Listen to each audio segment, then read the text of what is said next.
Architects of Prosperity, Episode 5. Welcome to the Architects of Prosperity with your host, Ryan Lopez. This is the place where architecture meets investment and designs fuel profits. Join us as we build legacies and bring visions into reality. Your journey to building prosperity starts now.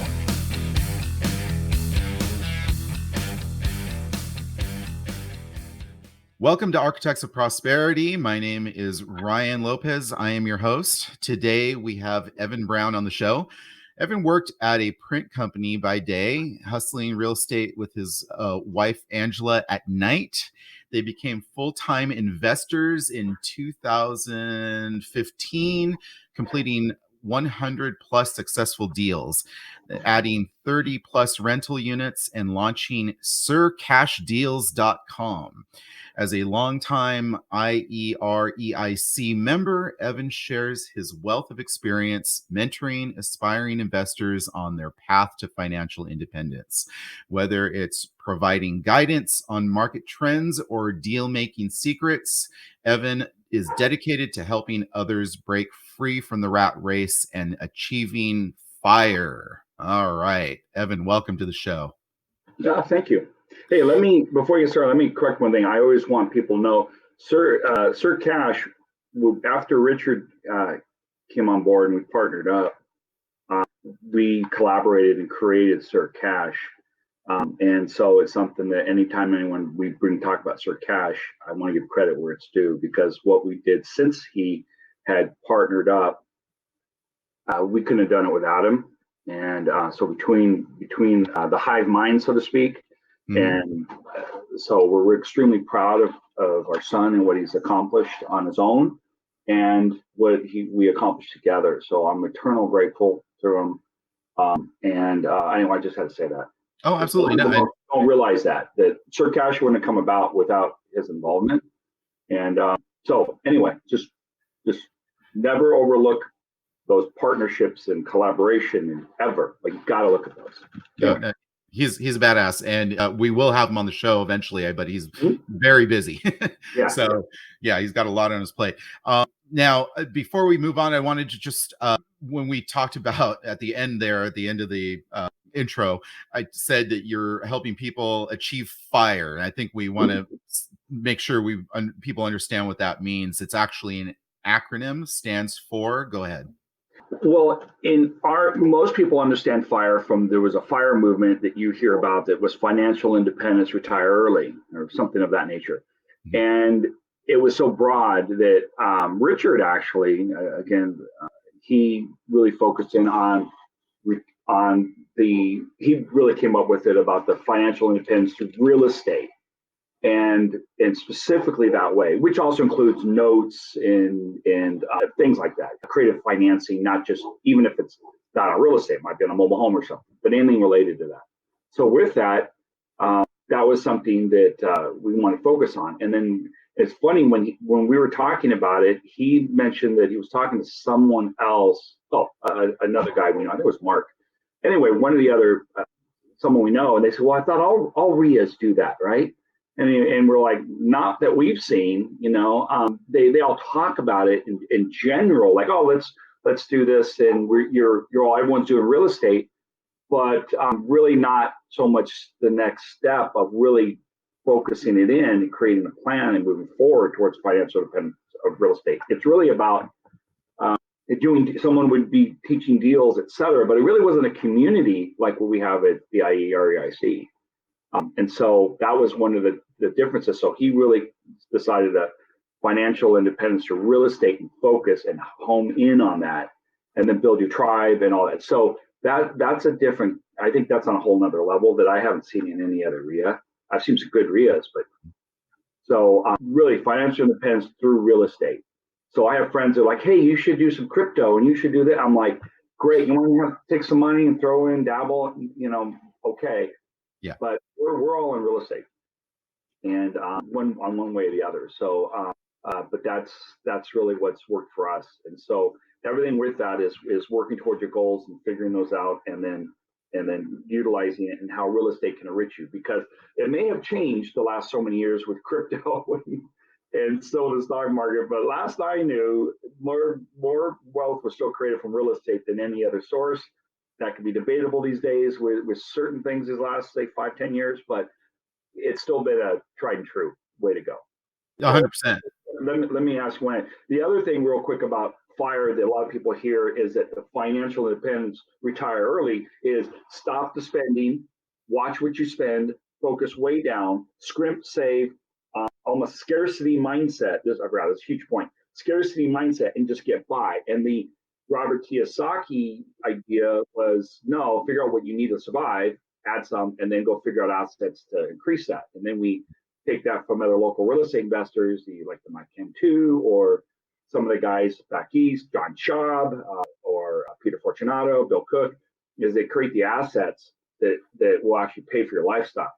And you can still be smart with your money, but why? Who wants to scrimp and save every little thing and retire early, hoping your money still does well enough that you might be in trouble at 10 years after you retire? So the financial independence with real estate was really about creating the assets and not downgrading your lifestyle. Because most people, when they retire, their lifestyle goes down because now their income's cut. And we believe, a lot of us believe, that our income is going to go up because it goes up now for various reasons. But that's the way we're focusing on it. So we look at it totally different, not a scarcity mindset. Okay, so anyway, how to say that? Continue. No, that's okay. You have a really unique situation. You have a family unit that is dedicated to and focused in real estate, and I think that's really great. Along with your wife Angela, who is a realtor, and so you guys have this huge kind of presence in the local real estate market. Maybe you talk a little bit about that and how that came along, and what you think are some of the benefits of having that kind of tight knit unit family structure. Well, something I heard years ago, and this is it's something I heard years ago. I was actually just listening to a guy that I think I first heard it from, and it's like if you know trucks, but he says sometimes he felt like a chrome dog on a Mack truck. So it's like Mac's like a big Peterbilt, and there's a chrome dog out front just going along. Everyone sees that and talks about it, but the truck's really what's driving. So it's kind of like almost like a joke of a figurehead. Well, and just in the sense that people do that. So sometimes, I'm always wearing Sircash things, and I'm always talking about real estate, and I'm always wearing a logo, usually of my company or House Hustler or something real estate or a club, anything, because I'm always promoting. It's just also who I am. I talk about what I love. I love real estate. I love motorcycles. I love my wife. I love my grandkids and kids. So those are usually my subject matters. Okay, traveling, motorcycle riding. That's just what I'm up all the time.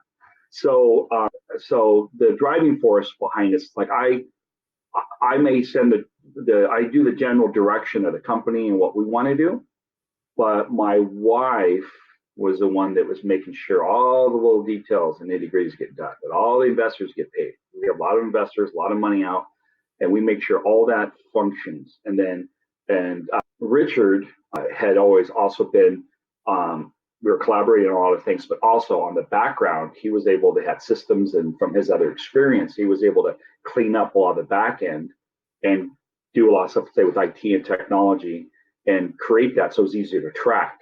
So it made my job easier, to where it was just go out there and try to get more acquisitions. And then I'd fall into my same old routines but as a human, but that was something that we did. So my biggest thing, or one of the biggest things, is that I believe being a gatekeeper. I believe in matter of fact, is that I set the direction. Okay, last year, for example, the goal was not the goal, but I was not buying any more rentals at the time, because the previous 3 years, we bought a bunch of rentals every year. And while we were flipping, while we were wholesaling, while we were doing Lonnie deals, mobile homes and parks, and then on land, while we were doing that, while my wife was doing real estate, her business, at the same time, while we're doing that, we had all these extra rentals that we also had to rehab. Some of them were to the studs when we buy. So we might have, a dozen deals going, or a dozen projects going at once. Actually, I think we had like 18 at one point, but they weren't all flips. 5 were bringing in rehabbing rentals or mobile homes well, actually rentals, and there were 3 or 4 mobile homes that are lotting deals where we sell them, et cetera. And then we'll sell them on a note. But and then we would have our regular flips. So we'd be having a lot of projects. And so it got to the point where we still had rentals not rehabbed and rented yet. And then we were trying to change how we accepted rent, how we communicate with our tenants. And so we had a lot of things going on. So we changed to a rental portal so the tenants could communicate with us better instead of me trying to do it via text. Because when you have a handful of rentals or, less than 10, you can do pretty much any way and it'll work. When you start getting a couple dozen or more, it starts to become more of a problem. And then if I'm out of town and they have to communicate with our team, first of all, they can't do it with the team if everything is being done by text and I'm in the middle of the desert. So we needed time to stop, strengthen our base of our foundation, create a couple other systems for our rentals, and then we could start buying again. So I didn't buy a rental for a year and a half. So I would say if there was something that was a killer deal, I would have managed it. But otherwise, we flipped or wholesaled them, or someone we knew, we just sell it to a friend. So the reason why I bring that up is that like 1 year, a couple of years ago, I actually have it right in front of me, that my focus that year was to automate, delegate, and eliminate. Still on my wall. Automate, delegate, eliminate. What can we automate? What can we delegate? What can we eliminate? That was like several years ago.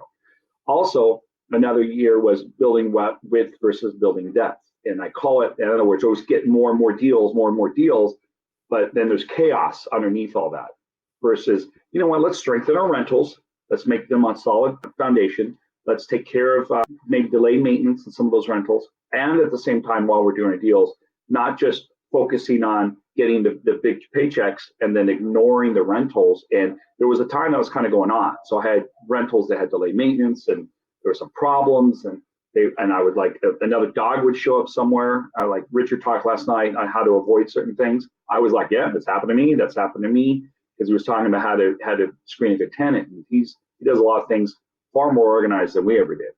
And so with that, we had to go ahead again, start to strengthen that. So now every tenant gets something in the mail. If I see something, or we just we're sending out letters right now to everyone about weeds, because some of the weeds are 2 feet tall in a few places because we had so much rain. And so we're doing certain things to just say, all right, this time of year, next year, we're just going to send that out, not wait. It's just as soon as the rain start, send it out. Hey, make sure you stay on top of that. So this year, my focus is, so anyway, that was another year, building width versus depth, like being mindful as we accrue. We also got to keep going what's down to solidify that. But this year, my mantra is peace of mind.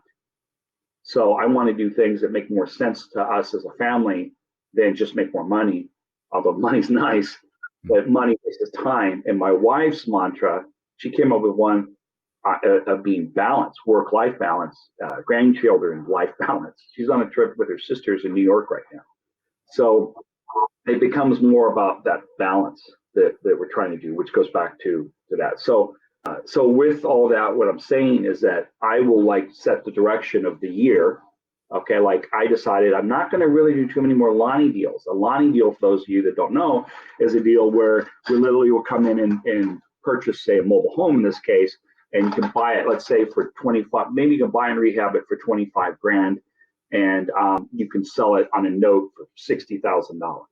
Okay, on payments, and then I can go ahead and either keep my 25,000 out there, or I can hypothecate the note, which is I'll take a loan for maybe half that value, the 60. I'll get 30 grand back from an investor, but I'll give up the first half of the note.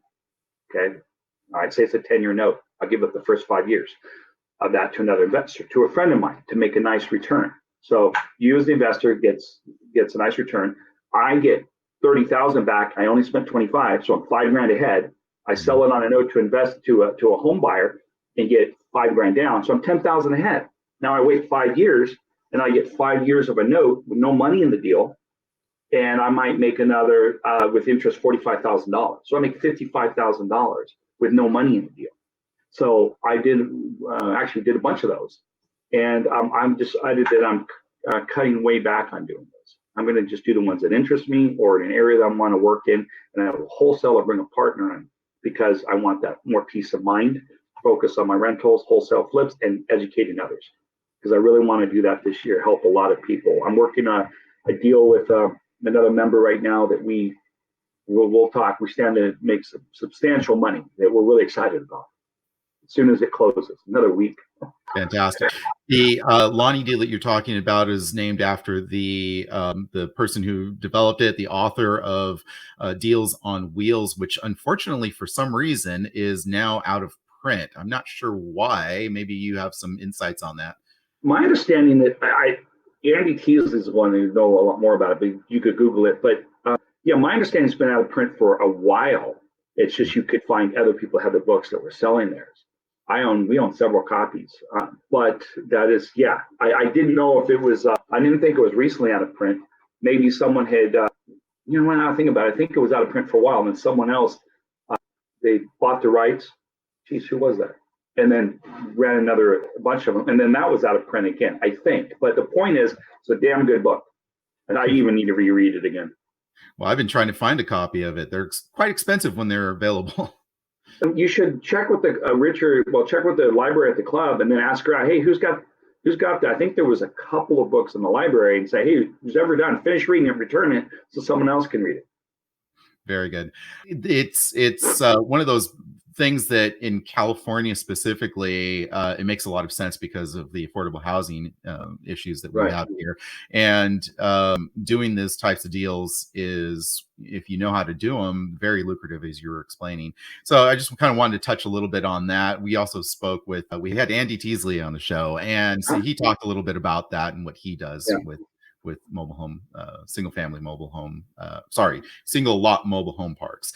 All right. So kind of going back to what you guys are doing as a family unit, and you guys through the years have done a lot of different things. You haven't been as focused as some people are in the club or some people we've had on the show, which I think is great. What is your main focus now, especially with your new mantra of what was your mantra? Peace of mind. Peace of mind.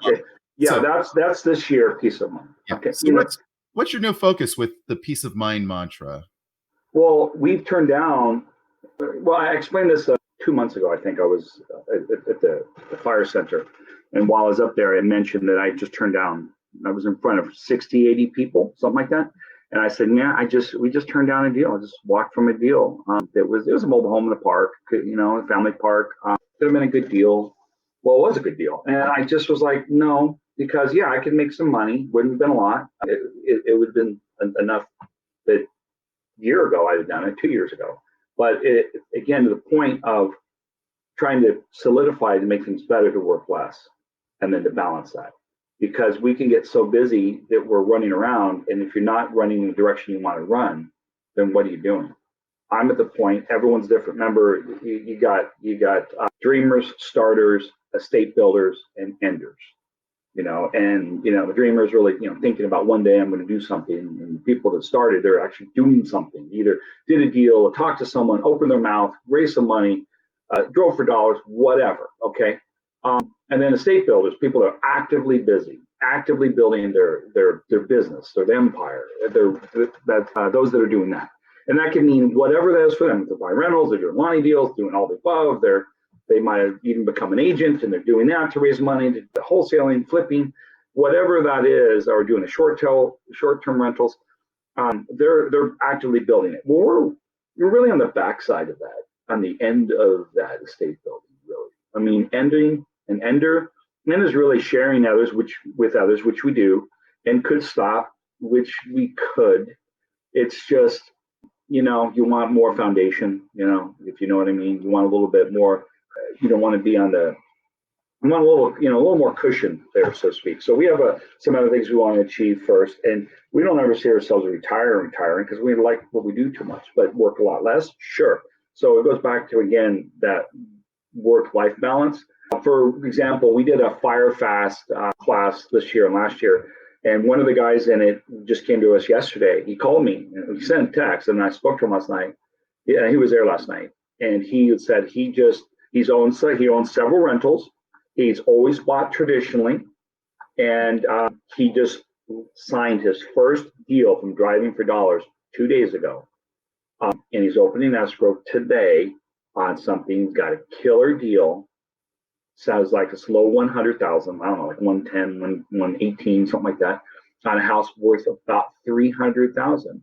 And it's a rental, and he needs to put some work in. He has some money. He has a little bit of money. He could just write a check between a HELOC and credit. He could do it and then refi into a DSCR loan or something. But he's never done this without an agent. So we're talking to him, and I said, "This is your first deal with outside an agent, with outside of the MLS?" He goes, "Yes, the first deal with meat on the bones versus buying something on the MLS that's already been fixed up, that all the equity is, there's just none." And now he's going to sounds like a $50,000 rehab, and he might be sitting on, $100 and something thousand in equity, and it'll rent and it'll cash flow. Not great, but the equity is money in the bank, and the cash flow, yeah, he'll do well. So doing that, working with that, is partnering up so we can work more strategically instead of just running around. And one other thing I have on my wall is, going back to that, is there's something called burn the wagons. I literally have burn the wagons, slower is faster, limit distractions, and turn down the noise. And some of that's easier for people than others. Okay. Sometimes if you follow long distance racing, like the Baja 1000, the car rally, the Baja 500, and all these other little things.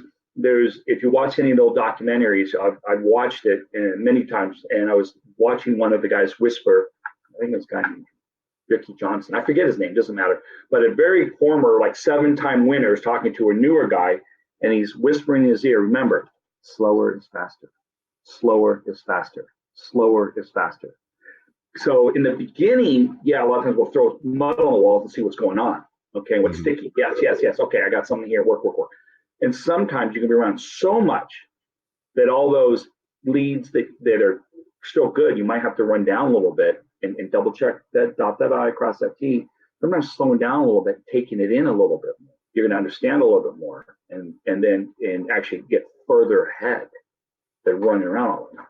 Okay, so to give you an idea, I drive for dollars wherever I usually am. I'm going to a rental. I'll spend a few minutes driving for dollars. I'm going to this rental. I'm going to this flip. Drive for dollars. I'll go check to a friend. I'm constantly looking to do that.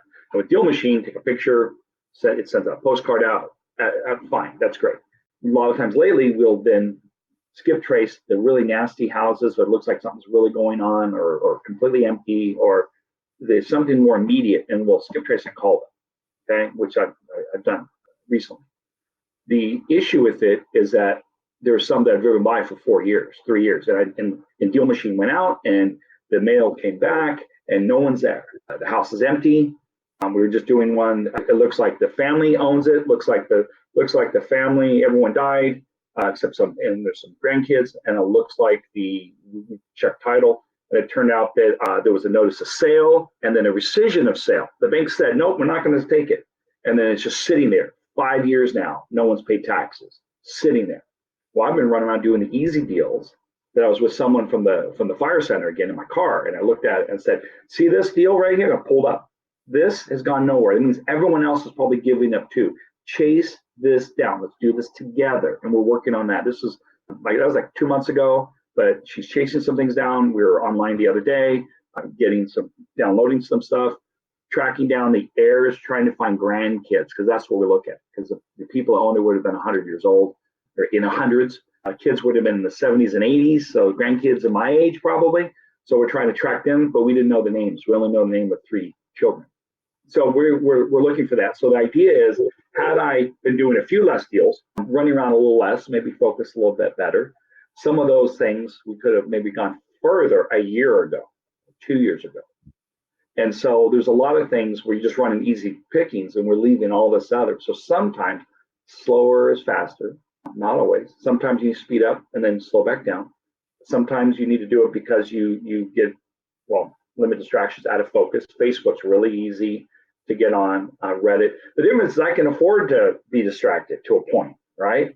Sure. Yeah. So, you learned that right.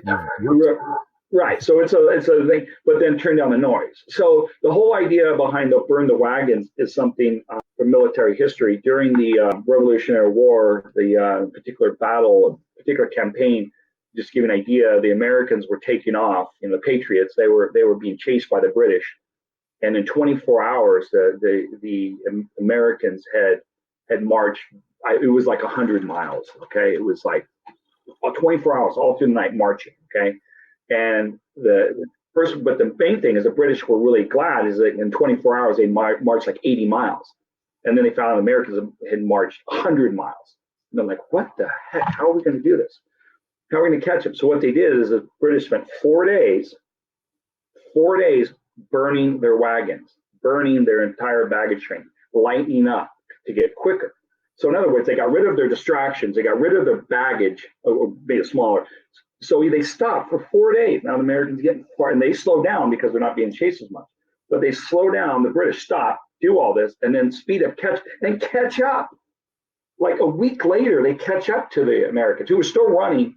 So sometimes in life, we need to go, look, I know I need to go do this deal, but my fence is falling down over here. I got to stop to fix that so I can get it out of my way, get that baggage, and focus on what's in front of me. Oh, you know what? I've got this recurring problem. I've got to deal with that. It might be a conversation with somebody. You know what? I got to patch that up with my best friend or my daughter or whatever, maybe. Or it's like, you know what? This tooth's been bugging me. I need to deal with it so I can go focus better. It could be a number of things. But a lot of times we need to just fix it. If you think it's a problem and it's minor, don't use an excuse, but maybe if you stop, figure a couple things out, get it done, and just move on. And so it's like if you have 15 things on your list and some of them are recurring, just figure out which ones you can just get rid of quicker to lighten the burden and move forward. Some people talk about it's, burn the ships, which is a different metaphor, which is literally burn everything and behind you. So you got to go forward or you're going to die. All right, and that goes back to Cortez and all that. Hey guys, we have to win or we're going to die. And when they burn their ships. So this is just a different way about lightening your load. They could be mentally, it could be physically, and these are reminders for the things that I struggle with. So with that, with peace of mind, with what we're looking at and what we focus on, I'm mindful of that. So we have, in 9 months, we had 3 new grandkids in 9 months. One's out of state, 2 are here. So I got to see my grandson. Yeah, the week-old one, I've seen him twice, and our other grandson, he comes here twice a week when our other son works for us. And a lot of times I'm gone though, but Angela gets to play with him and babysit him. But I'm able to use him. I might see him for a few minutes, and we want to do that more. So I think that answers the question. Yeah, did. All right. Well, yeah, and we talk about priorities and things, how they just shift and change. And as you were saying, those steps of dreamer versus doer versus State builder, state builder, and then and at some point everybody moves through those phases. And you brought up Rob Kiyosaki, which is fantastic because as you're doing the estate building, it's all about fulfilling goals and dreams, buying assets, doing those things, buying assets to pay for your liabilities that you want to purchase and do, going on vacations, buying the boat, doing whatever you want to do, buying assets to cover those things rather than spending your own money. And that's a lot of what Rob Kiyosaki suggests to do in his book Rich Dad Poor Dad. And then at some point your focus switches from wanting to do all these things and lavish vacations to just creating memories, spending time with your family, doing all those things. So I get it. At some point as your focus changes and what's important to you in your life, so does your business prospects. Everything shifts and changes. And that's great. Cycles. It's good to have that as a mindset, because I think in my position, I'm completely unfocused. And I'll admit that, I am doing so much right now, and I'm just lining things up and shooting them down as fast as possible. There's not a lot of slowing down. There's not a lot of doing things with necessary intention. And I think that's part of the slowing down, being Mhm. able to really focus on, like, okay, ask the question, why am I doing this? And what's the intention behind it? What's the outcome? And is Well, there a also way? there's a, let me say one thing. There's also the art of it, like call it the art of, this is the way it popped in, the art of intentional living, Yeah. doing things with intention versus reacting to everything. Hmm. So as soon as things start dumping on you and you're starting to react real quick, oh, there's a problem, and you got to go fix it. But if you're always in that putting out fires, that's all you ever do. You never get time. So you've got to be directing in with intention, whatever you're focusing on. And then as that stuff happens, you adjust and adapt, and then you go to putting out the fire for a minute, and then go right back to the other of intentionally, oh, I've got to get this done, I've got to do that, I'm doing this. Because if you don't, you're just running around from one project to another or one problem to another forever. And that's what most people do at our jobs when we have a job, is that you're running around doing, oh, I got to be at work tomorrow, and I got to do this, and you're putting out somebody else's fire, which is your boss. And you're either working on your dreams or you're working on somebody else's. But I promise you, you're working on someone's. Not yours, someone. So I want to work on ours. So I wanted to just kind of, because you mentioned that. Hey, may I ask you real quick? Do you? I forget the term all of a sudden. Actually, I don't have my notebook with me. How do you run your schedule? Do you set time? Oh, time blocking. You set time blocking, and then just run around from what your schedule's doing to keep moving things along. Because that works for many people, and that way you can do 19 different things slowly moving forward. Or you more not that? I am trying to be that. I am a Yeah. mixture right now. I went from being completely fly by the seat of my pants. All of a sudden, something comes up I forgot about, and I got to run and do that, and Yeah. then out that fire. Now I'm a little bit more intentional. I have a schedule. I'm kind of half stick to the schedule. But I always think about things the night before I go to bed, just a running thought in my head. Okay, these are the things I have to do tomorrow. When I wake up in the morning, I actually write stuff down. It's funny. Some people say to do it the opposite. But the thing is that I think by the time in the morning, if I've forgotten what I've thought about the night before, maybe it wasn't that important. And when I wake up in the morning and I can write stuff down, I'm like, those are like the top things that I need to do. And as things come up in the day, I'll write those down and go, okay, I have to get to that. I have to get to that. Part of the thing is that my partner and I, Tracy, we own a business. We have several businesses actually, and we have real estate. We have the other things that we're doing. I'm an architect, so I have clients, and I'm constantly doing that as well. And so I'm helping. I manage the boarding and daycare facility. I do all Yeah. hiring and all that stuff. She's managing and running the veterinary hospital, and she's the head vet, and and then we have real estate. So again, it's sort of like we're both all over the place right Okay. now. I'm trying to put the thing together. Do you have so you have a two-person business? Pretty much, yes. Okay. Do you have do you ever do a flow chart of the different responsibilities and stick to that? Or are you both overlapping? We kind of overlap, and her brother is also involved in it. He's technically the office manager for the hospital side, Okay. so All right. we're kind of the I three was of us. just asking because when Richard came on board and we had, I've had other partners that I still have, but they're silent now. And I have my wife and I, and we had the things we did, which was pretty much she did certain things, I did all this other stuff. And then we broke down what Richard would do, and the idea was, and it worked for a while. I kept throwing monkey wrench in it, where we're trying to keep it to where I was just doing acquisitions only, but I also manage rentals. And I'm out farther in an area, and then if we get a flip, I'd start rehabbing it. And so, because it was so far for Richard to go, it just didn't make a lot of sense. So I was my own worst enemy. But the reason why I brought that up is that way you all know where exactly you need to be. But what I wanted to say is that one of my mentors years ago, I heard, he said, don't focus on, you have strengths and weaknesses. He goes, don't focus and beat yourself up all the time on your weaknesses, trying to make them better, better, better, better. There's a point. Okay, you try, maybe incremental. Where are you best at? Do that. And then hire someone where you're weak, and just stay with that. You will be better off in the long run than spending more of your time trying to fix all your weaknesses when you can hire someone to do that or partner with someone to do that. And you do what you do best and you focus in on that. So, and there's a lot of things that you can apply that to. So I'm a big believer on that, to where I stop beating myself up on certain things, because it's like I'm not the most organized person. And Angela is, Richard is. And so, if something's kind of off on something with a tenant, if I didn't respond right away to them, it might be 24 hours if it's a non-emergency. It didn't bother me. Angela's of the mindset like, hey, I got time, let's just deal with it. And it'd be like, okay, I'll get back to it because I'm dealing with this and this and this. And so it's a different level of, it's just a different facet. And I'm like, no, it is sitting there, but I'm going to deal with that tomorrow or later because I'm going to be there. But I didn't always put that down in our system to where everyone else can see, oh, Evan's going to deal with that tomorrow.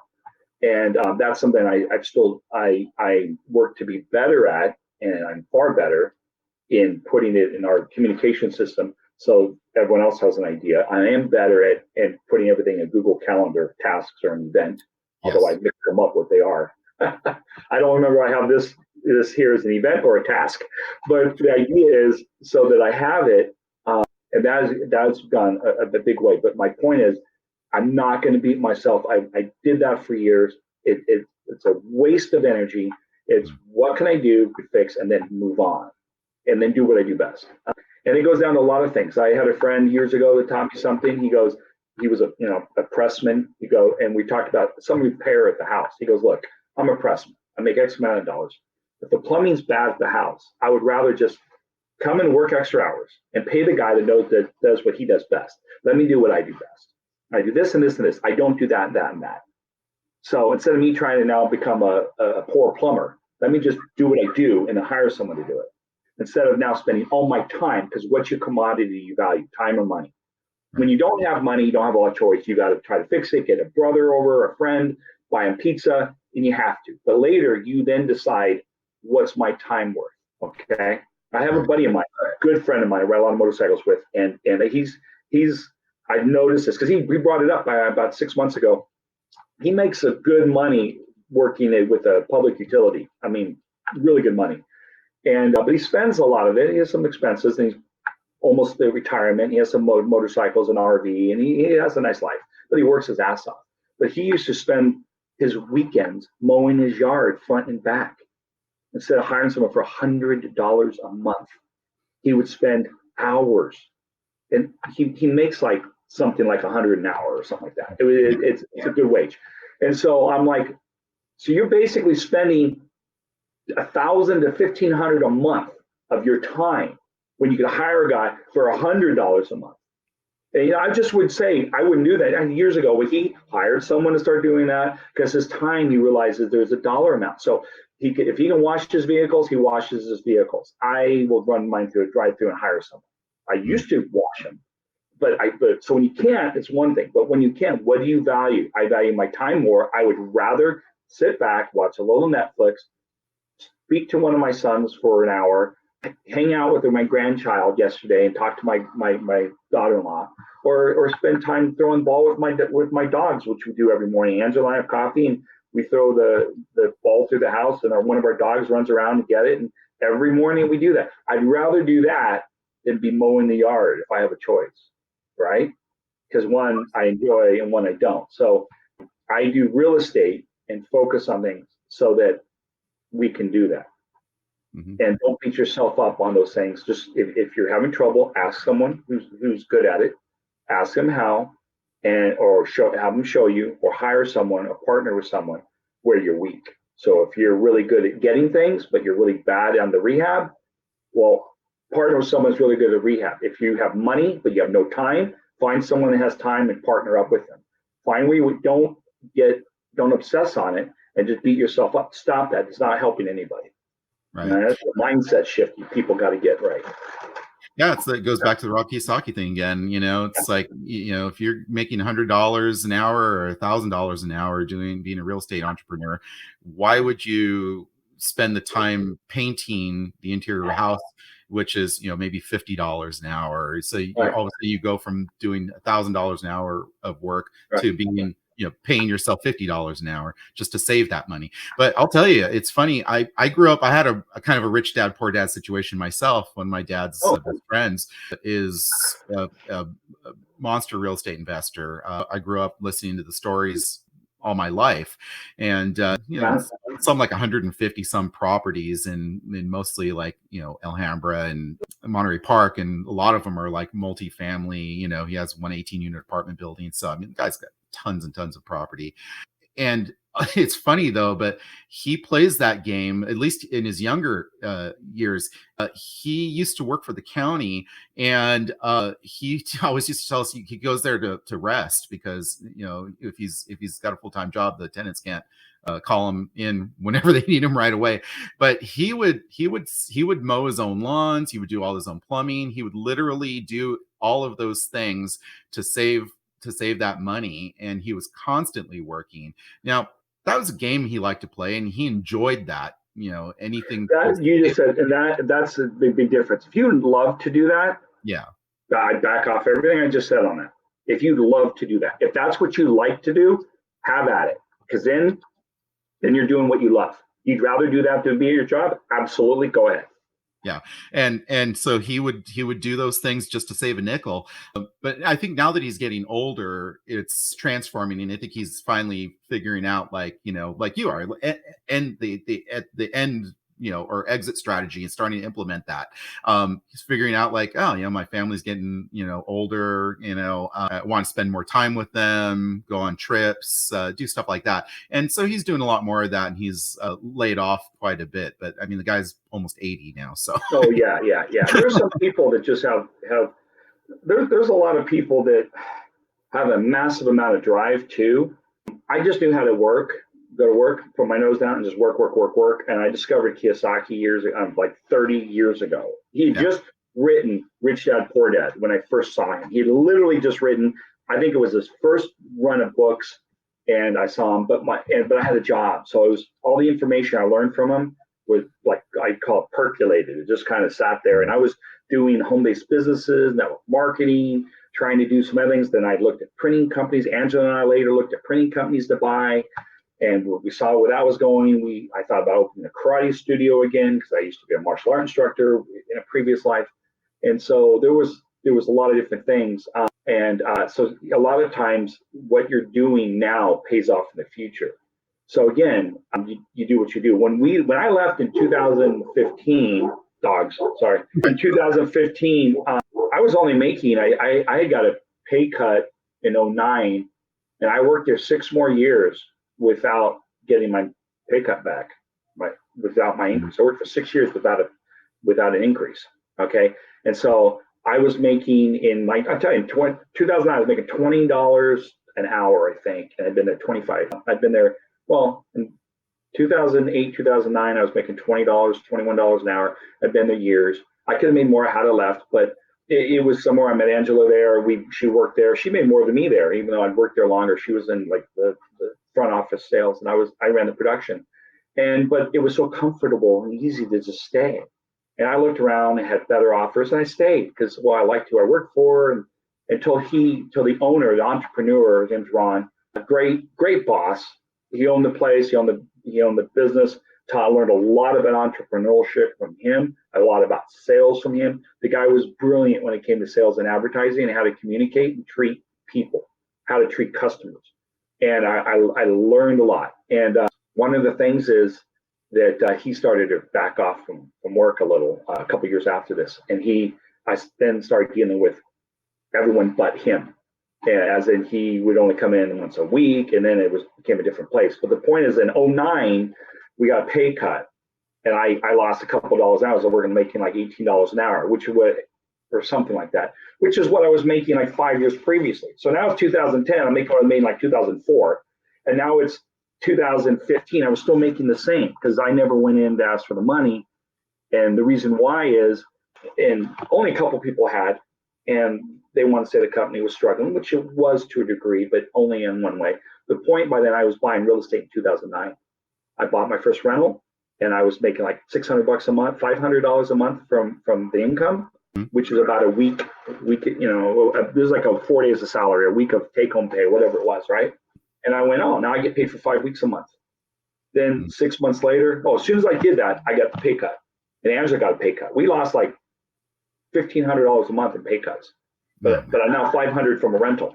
So it mitigated a little bit, but we were worried about losing everything. We had one other rental property that we were an accidental landlord on. And so we bought it, and then we lived there for a while. Then we bought our new house when the prices crashed. But the rent market, we were upside down on that rental market, on that rental that we had, that we used to live in. And because we didn't buy it to live in, we bought it to live in, not to rent it. So when we went to rent it later, after we bought a new house, we're paying $2,000, but we can only rent it for $1,200. So we had, so we just did that. Anyway, when this pay cut happened, I knew I needed to buy another rental. I found a duplex in San Bernardino for $65,000, and I think we netted the rent on it, which is amazing because it was a 2-unit. And I think we were putting another $800 in our pocket or something like that from that property, and that saved our butts. That helped a lot. And then I knew that was the answer. So what I did, instead of being pissed off about the pay cut, because we had to do what we had to do to keep the company alive. But then later, when it was obvious they weren't giving it back to hardly anybody, I just said, screw this. I'm going to take my extra energy and work towards buying more real estate. So in 2010, went to a 3-day seminar.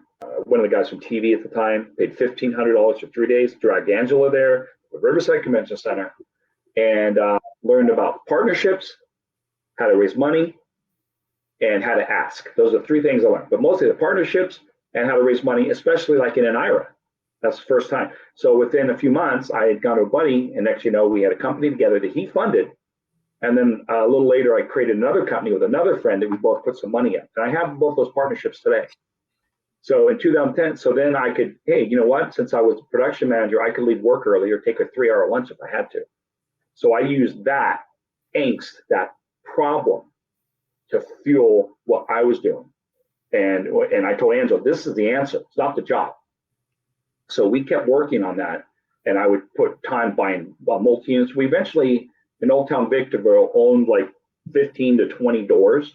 We had a bunch of 2-unit, 3 units, and a 5-unit, and 2 units, and we owned a couple streets. Within a couple streets, we owned this little area, and a lot of cash flow, not a lot of profit, but that was because of my lack of experience. But we still did. I could see the answer, and that was where my direction was going. And then I started clashing with a couple people in sales of the company. You should focus more here. You've got this real estate in your head. And I'm like, yeah, because we learned that we can work our asses off for the company, which a lot of those midnight calls when there's a problem with the company and I'd spend 30 minutes on the phone, I didn't get paid for that because I was on hour. So, but I did it because I did care.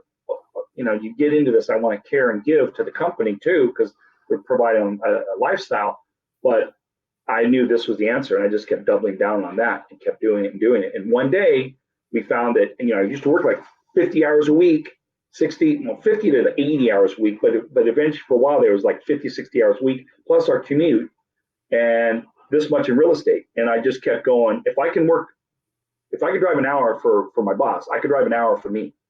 And then what happened is the hours at the real estate, the printing company was doing this. And then pretty soon I was only working like 30 hours a week, but I was making what I was making when I was working 60.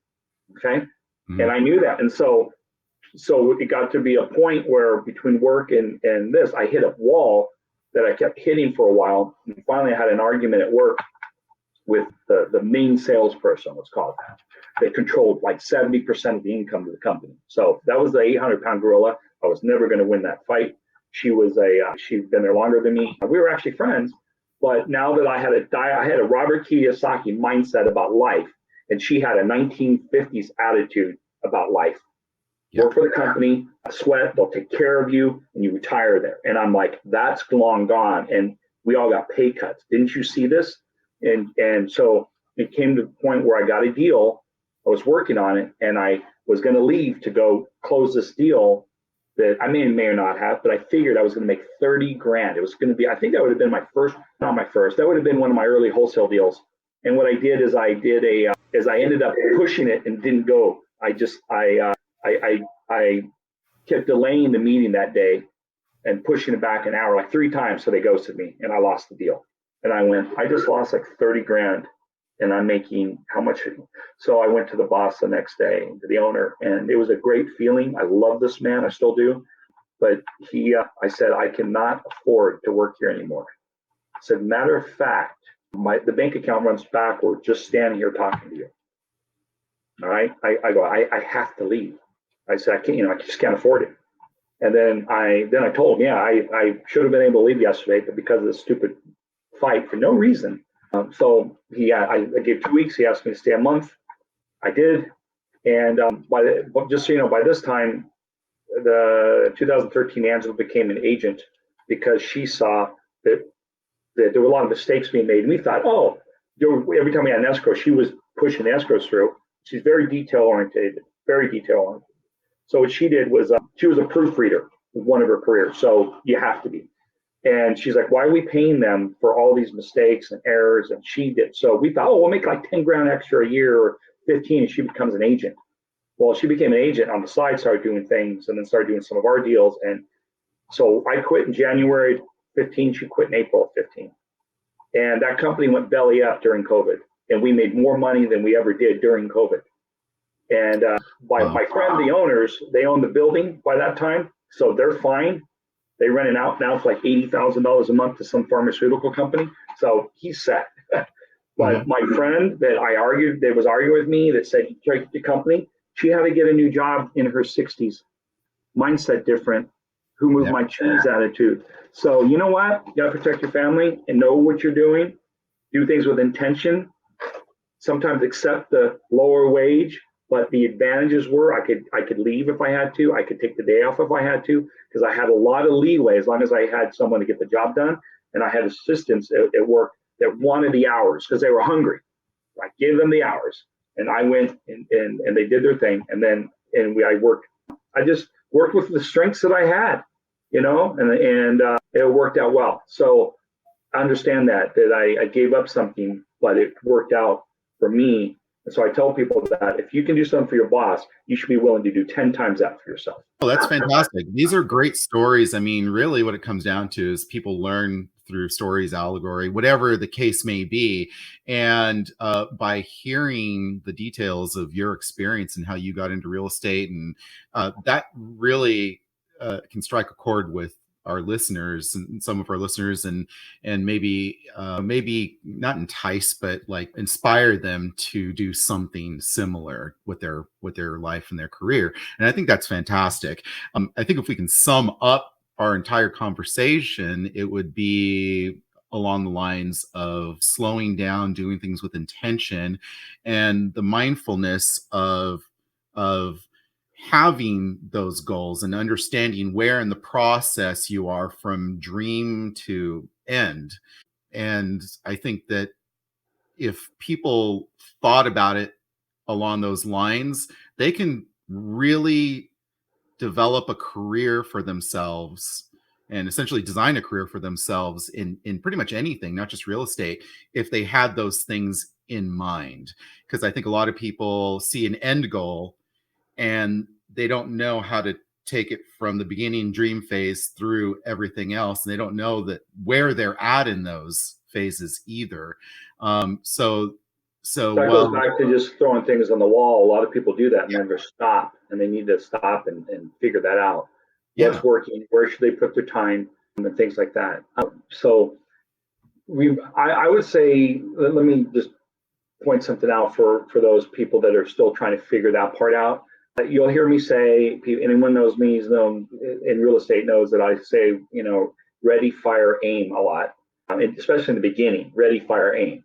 All right. You just get out there and make mistakes. It's okay as long as you have an out. But later, when we do that a lot less. That's in the beginning. It's really much, ready, aim, fire after a while, because now we're doing things with more intention, more specific. We can slow down a little. So there is that. You got to make that shift. And that way, and then once you have more experience, you can have an idea if that's a better deal, and you can react really quickly, get it locked up and deal with it. But what I was going to say, and this kind of goes back to something earlier, is that learn to be the gatekeeper. And you ask again what our family dynamics, et cetera, is that I became the gatekeeper for or the funnel leader, as you want to talk about Richard. Think of your funnel. You want to be that person that's controlling that funnel at the gate of everybody you've known. That means your people you go to school with, you work with. I have investors. Okay, one of my partners that's today, they put up the money. We have a company for 14 years now. He put up the money. I've never put a dime in that company, 14 years. Okay, I'm still making money from that company, for that partnership. All right. Mm-hmm. I met him at my job. He was a vendor. We rode motorcycles together. That's what we got to know. But people, and then two other investors or three other investors, that worked for me, worked underneath me at the company that I was just talking about.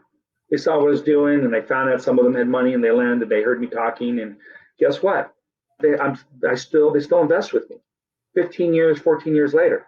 So you want to be that person that does it. And then when I say tell everyone you know, I literally mean it. And you don't have to say, hey, John, do you want to lend me money? No, it could be, you know what? Oh, I just had a great time. I met, there was a buddy of mine. He's an investor, invests in a lot of projects that we're working on. I just sent him something. I hope he does it because, you're going to double-digit returns on that.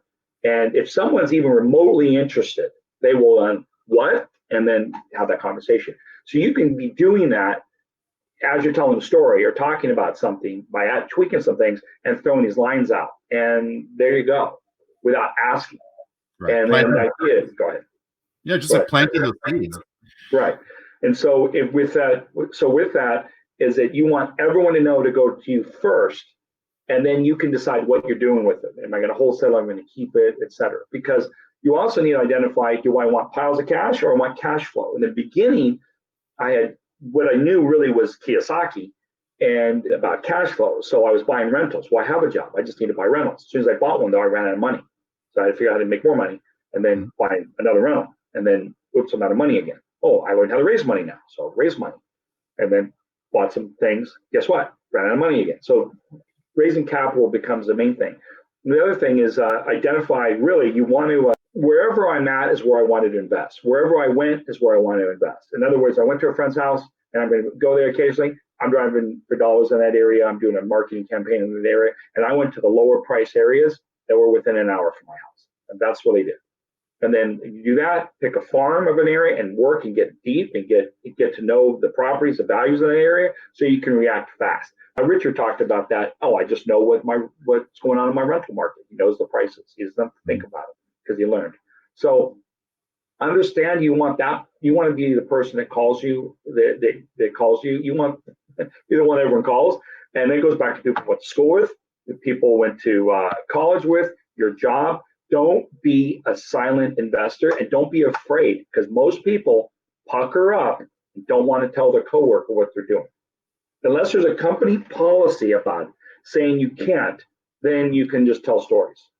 Oh, I was at a fire center last night. Fire center? You a fireman? What do you do?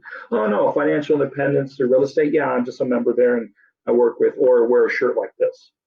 You know how many people I get asked on a shirt like this or my Sir Cash deals? I was having something. I was at the bank with my daughter yesterday, opening an account because we're doing a project with her or for her. And the banking advisor goes, "Sir Cash Deals, what's that?" Because we were spending time.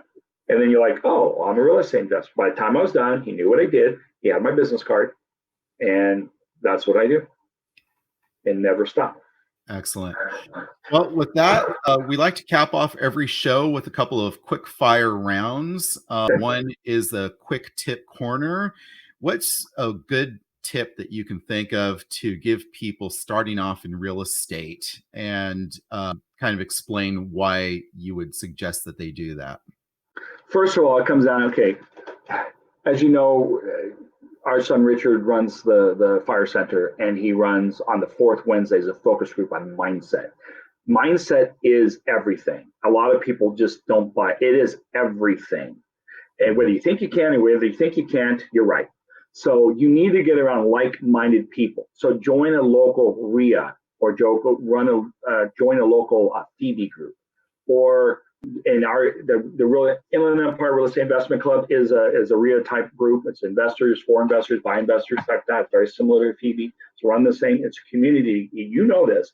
You get around that says it can be done, it's possible, and we're doing it. And then he's doing it, and he just did a deal, and they're doing a deal. So when you're trying to figure out, is this possible? And you talk to your brother-in-law, and he just pounds you in the sand and goes, well, you failed 3 other businesses, and you can't. How are you going to do that? You're stupid. You need to counter that. So we want to create a community of like-minded people. If you get some of the wealthiest people out there, they're not hanging around with a homeless guy down the street. Okay, and I don't mean to say that in any disparaging way. It's the mindset, because I notice I've had tenants like this where I have the ones that are on government aid, and I stop by even on a Saturday. I drive by and stop and go check something, or I was in the area driving for dollars, and they'd be out on the porch talking to a bunch of the others people in the neighborhood, and they're the same social economic scale. And guess what? Guess what they talk? They have different conversations and use different words than we use. So keep that in mind. Your words change. Language matters as well. I talked about that on a Sunday night once to Angela and pointed out that notice how our vocabulary changed a little bit that Kiyosaki talks about.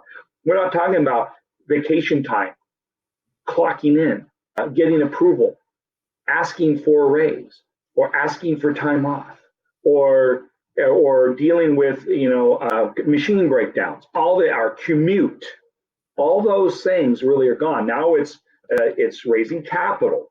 It is tenants. It is partners. It is mentors, mentees. My mentor. It's that type of thing. So things literally change, but it goes with that mindset. And you got to believe you can do it. And if you're not, run on faith.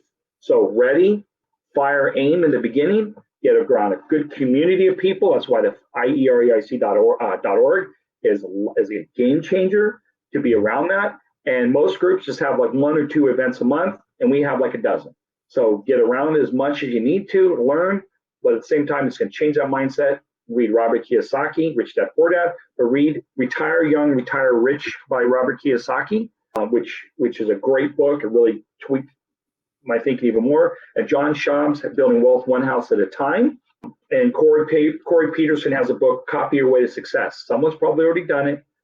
Figure out who and do what they did, or a version of it. Do it better, do it quicker, more nimble. Yeah. And I highly suggest anybody who is anywhere near the Inland Empire definitely join IEREIC. It is a fantastic group. What's your favorite book? What would you recommend for the real estate investor? I really just said it. You know what? Retire Young, Retire Rich spoke to me. I still have our copy where I found once I was reading through it and I saw that Angela had written down her goals in there, and we achieved some of those because there's a couple of worksheets to do. I found that had a lot to do, again, with that. I think had to do with leverage, because there's about cash flow and mindset, and then about leverage, the importance of leverage. And I really found that book did wonders for me. The other one they did is Building Wealth One House at a Time. Richest Man in Babylon is a great book. It really is. There's a series of books though that I love that I'll tell you. It's called Storms of Perfection by a guy, Andy Andrews. He was an old network marketing guy, and he had actually written. He realized that we all learn more from our failures and our successes, and he wrote to 50 famous Americans and said, "Can you write me a letter or a story of your greatest failure?" And every one of them was were saying no, no, no, no, no. So he was learning about failure as he was trying to write this book. And he was a comedian as well at the time. And so Dear Abby wrote a 2-page letter to him on why she didn't have time to write him a letter about her failure. All right. I think that was Dear Ann. Dear Abby, I think, wrote a letter saying I've never failed or something like that. But it was still the same point here on the other is, I have no time to write you a 1-page letter, but here's a 2-page letter on. So he actually put it together, and he wrote a fictitious letter as if Abraham Lincoln had read, which was, I was a failed business owner. I ran for Senate and failed twice. I got kicked out of this area. I think he was a lawyer. I think he finally failed as a lawyer, but he just never stopped and then became the president of the United States. So had he not failed here or run for Senate and failed, would he have become president of the United States? And he needed to be where he was at that time. So talk about providence. So right. Keep that in mind. So Storms of Perfection, hard to find Andy Andrews.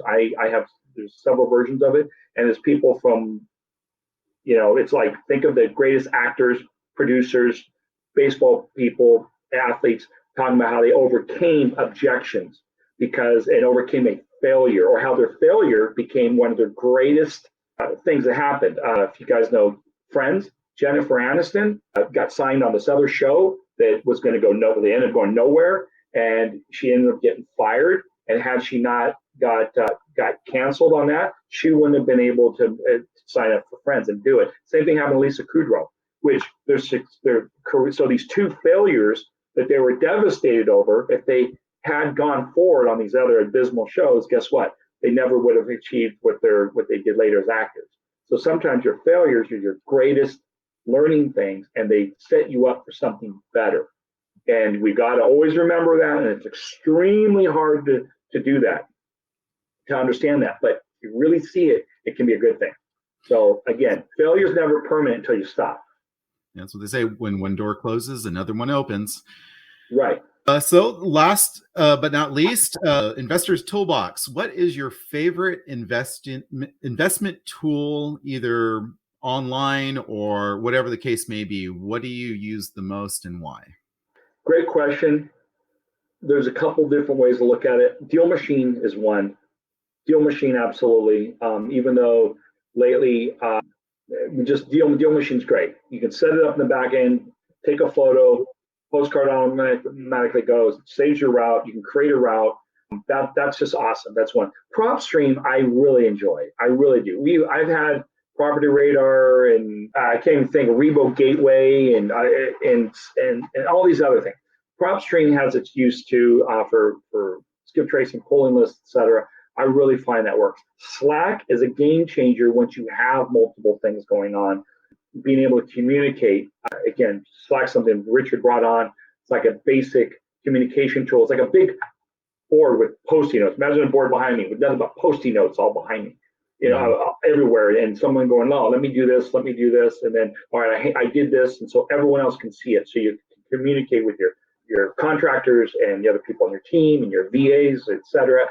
So those are some other game changers for tools. Besides the fact, I just find that best tool is reading one of the books to get the mindset to do everything else. And if you're having an issue with faith, or I don't know where, go to a local club, because even if you go pay 50 grand to some guru, they're going to tell you to join a local club.